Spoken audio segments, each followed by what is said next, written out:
जय माता की। बंधुओं, आज नवरात्रि के दिनों में मैं आपके लिए लाई हूँ नवरात्रि व्रत की कथा। बंधुओं, यदि आपने हमारे चैनल को अब तक सब्सक्राइब नहीं किया तो जरूर करें और बेल आइकन दबाना ना भूलें ताकि आपको हमारी आने वाली सभी वीडियोस की जानकारी सबसे पहले हो सके। बंधुओं, नवरात्रि के दिनों में रोजाना जो मनुष्य भी नवरात्रि व्रत करते हैं या नहीं करते, माँ दुर्गा के नवरात्रि की इस कथा को जरूर सुने। बंधुओं, नवरात्रि व्रत कथा को सुनने मात्र से कई फलों की प्राप्ति होती है।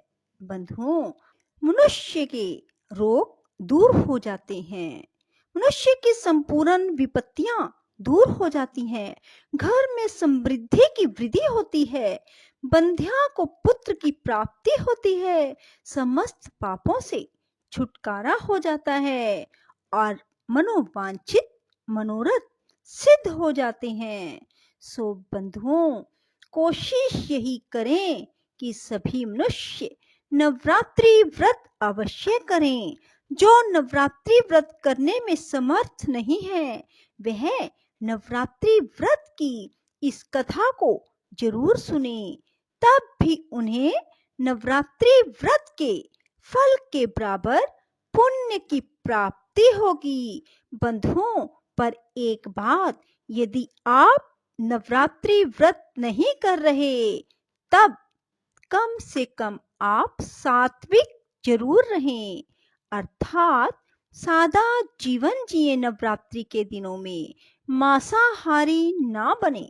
बंधुओं, नवरात्रि व्रत करने वाले के जो भी मनोरथ होते हैं माता रानी उन्हें पूरा करती है। जैसे कि पुत्र की कामना वाले को पुत्र की प्राप्ति होती है, धन चाहने वाले को धन और विद्या चाहने वाले को विद्या की प्राप्ति होती है, सुख की इच्छा रखने वाले को सुख देती है। नवरात्रि व्रत कथा। एक बार बृहस्पति जी ने ब्रह्मा जी से सवाल किया कि नवरात्रि का व्रत और उत्सव क्यों किया जाता है, इस व्रत का क्या फल है, इसे किस प्रकार करना उचित है, पहले इस व्रत को किसने किया। बृहस्पति देव जी के इस सवाल के जवाब में ब्रह्मा जी ने कहा, हे बृहस्पति, प्राणियों के हित की इच्छा से तुमने बहुत अच्छा प्रश्न किया है। जो मनुष्य मनोरथ पूर्ण करने वाली दुर्गा, महादेव, सूर्य और नारायण का ध्यान करते हैं वे मनुष्य धन्य है। यह नवरात्र व्रत संपूर्ण कामनाओं को पूर्ण करने वाला है। इसके करने से पुत्र की कामना वाले को पुत्र, धन की लालसा वाले को धन, विद्या की चाहना वाले को विद्या और सुख की इच्छा वाले को सुख मिलता है। इस व्रत को करने से रोगी मनुष्य का रोग दूर हो जाता है, मनुष्य की संपूर्ण विपत्तियां दूर हो जाती हैं, घर में समृद्धि की वृद्धि होती है, बंध्या को पुत्र प्राप्त होता है, समस्त पापों से छुटकारा मिल जाता है और मन का मनोरथ सिद्ध हो जाता है। ब्रह्मा जी के अनुसार जो मनुष्य इस नवरात्रि व्रत को नहीं करता वह अनेक दुखों को भोगता है, कष्ट व रोग से पीड़ित रहता है, धन धान्य से रहित हो जाता है और कई बार तो किसी के संतान भी नहीं होती। बंधुओं, जो मनुष्य नवरात्रि व्रत करता है उसे पूर्ण सुख की प्राप्ति होती है। हे बृहस्पति, जिसने पहले इस महाव्रत को किया वह कथा मैं तुम्हें सुनाता हूँ, तुम सावधान होकर सुनो। इस प्रकार ब्रह्मा जी का वचन सुनकर बृहस्पति जी बोले, हे ब्राह्मण मनुष्यों का कल्याण करने वाले, इस व्रत के इतिहास को मेरे लिए कहो, मैं सावधान होकर सुन रहा हूँ। आपकी शरण में आए हुए मुझ पर कृपा करो। ब्रह्मा जी बोले, प्राचीन काल में मनोहर नगर में पीठत नाम का एक अनाथ ब्राह्मण रहता था। वह भगवती दुर्गा का भगत था। उसके संपूर्ण सद्गुणों से युक्त सुमति नाम की एक अत्यंत सुंदर कन्या उत्पन्न हुई। यह कन्या सुमति अपने पिता के घर बाल्यकाल में अपनी सहेलियों के साथ क्रीड़ा करती हुई इस प्रकार बढ़ने लगी जैसे शुक्ल पक्ष में चंद्रमा की कला बढ़ती है। उसका पिता प्रतिदिन जब माँ दुर्गा की पूजा कर होम किया करता, वह उस समय नियम से वहां उपस्थित रहती। एक दिन सुमति अपनी सखियों के साथ खेल में लग गई और भगवती के पूजन में उपस्थित न हुई। उसके पिता को पुत्री की ऐसी असावधानी देखकर क्रोध आया और वह पुत्री से कहने लगा, अरे दुष्ट पुत्री, आज तूने भगवती का पूजन ना किया, इस कारण मैं किसी कुष्ठ रोगी या दरिद्र मनुष्य के साथ तेरा विवाह करूंगा। पिता का ऐसा वचन सुन सुमिति को बड़ा दुख हुआ और पिता से कहने लगी, हे पिताजी, मैं आपकी कन्या हूँ तथा सब तरह आपके अधीन हूँ। जैसी आपकी इच्छा हो वैसा ही करो। राजा से, कुष्ठी से, दरिद्र से अथवा जिसके साथ चाहो मेरा विवाह कर दो, पर होगा वही जो मेरे भाग्य में लिखा है।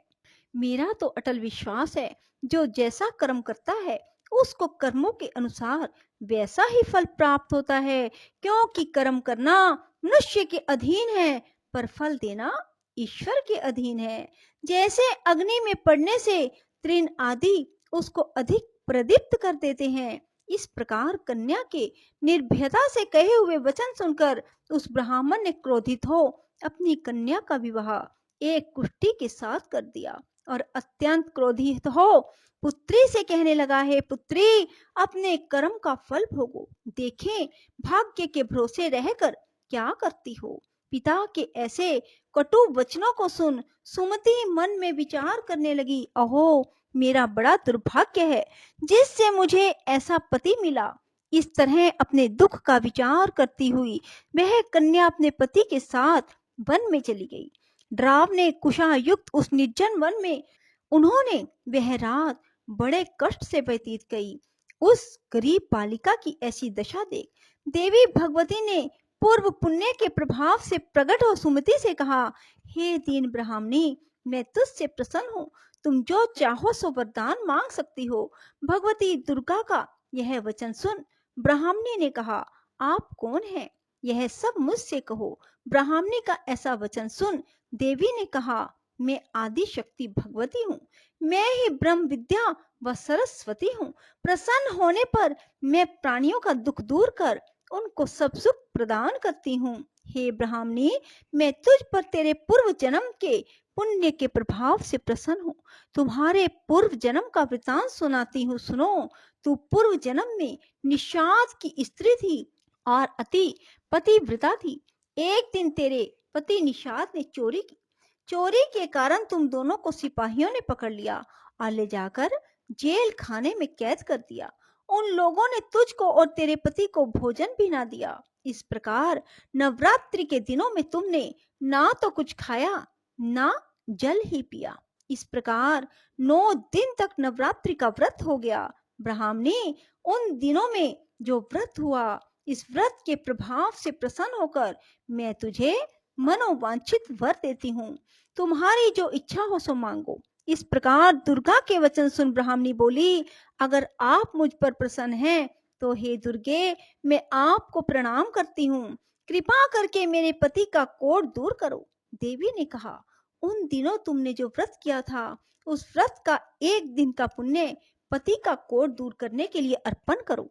उस पुण्य के प्रभाव से तेरे पति का कोढ़ ठीक हो जाएगा। ब्रह्मा जी बोले। इस प्रकार देवी के वचन सुनकर ब्राह्मणी बहुत प्रसन्न हुई और पति को निरोग करने की इच्छा से जब उसने तथास्तु ऐसा वचन कहा, तब उसके पति का शरीर भगवती दुर्गा की कृपा से कोष्ठ रोग से रहित हो अति कांतिवान हो गया। वह ब्राह्मणी पति की मनोहर देह को देख देवी की स्तुति करने लगी, हे दुर्गे, आप दुर्गति को दूर करने वाली, तीनों लोकों का संताप हरने वाली, समस्त दुखों को दूर करने वाली, रोगी मनुष्य को निरोग करने वाली, प्रसन्न हो मनोवांछित वर देने वाली, दुष्टों का नाश करने वाली जगत की माता हो। हे अम्बे, मुझ निरपराध अबला को मेरे पिता ने कुष्ठी मनुष्य के साथ विवाह कर घर से निकाल दिया। पिता से तिरस्कृत निर्जन वन में विचर रही हूँ। आपने मेरा इस विपदा से उद्धार किया है। हे देवी, आपको प्रणाम करती हूँ, मेरी रक्षा करो। ब्रह्मा जी बोले, हे बृहस्पति, उस ब्रह्माणी की ऐसी स्तुति सुन देवी बहुत प्रसन्न हुई और ब्राह्मणी से कहा, हे ब्राह्मणी, तेरे उदाल्य नामक अति बुद्धिमान, धनवान, कीर्तिवान व जितेंद्रिय पुत्र शीघ्र उत्पन्न होगा, ऐसा वर प्रदान कर देवी ने ब्राह्मणी से कहा कि हे ब्राह्मणी, और जो कुछ तेरी इच्छा हो मांग ले। भगवती दुर्गा का ऐसा वचन सुन सुमति ने कहा, हे भगवती दुर्गे, अगर आप मुझ पर प्रसन्न हैं तो कृपा कर मुझे नवरात्रि व्रत की विधि और उसके फल का विस्तार से वर्णन करें। इस प्रकार ब्राह्मणी के वचन सुन दुर्गा ने कहा, हे ब्राह्मणी, मैं तुम्हें संपूर्ण पापों का दूर करने वाली नवरात्र व्रत की विधि बताती हूँ, जिसको सुनने से मोक्ष की प्राप्ति होती है। आश्विन मास के शुक्ल पक्ष की प्रतिपदा से लेकर 9 दिन तक विधि पूर्वक व्रत करें। यदि दिन भर का व्रत ना कर सके तो एक समय भोजन करें। विद्वान ब्राह्मणों से पूछकर घट स्थापन करें। वाटिका बनाकर उसको प्रतिदिन जल से सींचे। महाकाली, महालक्ष्मी और महासरस्वती देवी की मूर्तियां स्थापित कर उनकी नित्य विधि सहित पूजा करें और पुष्पों से विधि पूर्वक अधर्य दे। बिजोरा के फल से अधर्य देने से रूप की प्राप्ति होती है। जाय फल से अधर्य देने से कीर्ति, दाग से अधर्य देने से कार्य की सिद्धि होती है। आंवले से अधर्य देने से सुख की प्राप्ति और केले से अधर्य देने से आभूषण की प्राप्ति होती है। इस प्रकार पुष्पों व फलों से अधर्य देकर व्रत समाप्त होने पर 9वें दिन यथाविधि हवन करें। खांड, घी, गेहूं, शहद, जौ, तिल, बेल, नारियल, दाख और कदम्ब आदि से हवन करें। गेहूं से होम करने से लक्ष्मी की प्राप्ति होती है। खीर एवं चंपा के पुष्पों से धन की और बेल पत्तों से तेज व सुख की प्राप्ति होती है। आंवले से कीर्ति और केले से पुत्र की, कमल से राज सम्मान की और दाखों से संपदा की प्राप्ति होती है। खांड, घी, नारियल, शहद, जौ और तिल और फलों से होम करने से मनोवांछित वस्तु की प्राप्ति होती है। व्रत करने वाला मनुष्य इस विधि विधान से होम कर आचार्य को अत्यंत नम्रता के साथ प्रणाम करे और यज्ञ की सिद्धि के लिए उसे दक्षिणा दे। इस प्रकार बताई हुई विधि के अनुसार जो व्यक्ति व्रत करता है उसके सब मनोरथ सिद्ध होते हैं। इसमें तनिक भी संदेह नहीं। इन 9 दिनों में जो कुछ दान दिया जाता है उसका करोड़ों गुना फल मिलता है। इस नवरात्रि व्रत करने से अश्वमेघ यज्ञ का फल मिलता है। हे ब्रह्माणी, इस संपूर्ण कामनाओं को पूर्ण करने वाला उत्तम व्रत को तीर्थ, मंदिर, घर में विधि के अनुसार करें। ब्रह्मा जी बोले, हे बृहस्पति, इस प्रकार ब्रह्माणी को व्रत की विधि और फल बताकर देवी अंतर्ध्यान हो गई। जो मनुष्य या स्त्री इस व्रत को भक्ति पूर्वक करता है वह इस लोक में सुख प्राप्त कर अंत में दुर्लभ मोक्ष को प्राप्त होता है। हे बृहस्पति, यह इस दुर्लभ व्रत का महात्म है जो मैंने तुम्हें बतलाया है। यह सुन बृहस्पति जी आनंद से प्रफुल्लित हो ब्रह्मा जी से कहने लगे, हे ब्रह्मन, आपने मुझ पर अति कृपा की जो मुझे इस नवरात्र व्रत का महात्म सुनाया। ब्रह्मा जी बोले, हे बृहस्पति, यह देवी भगवती शक्ति संपूर्ण लोगों का पालन करने वाली है। इस महादेवी के प्रभाव को कौन जान सकता है। बोलो माता भगवती की जय हो। जय माता की। राधे राधे। जय श्री कृष्णा। बंधुओं, यदि आपको हमारी वीडियो पसंद आए तो इसे लाइक करें और शेयर भी जरूर करें। धन्यवाद।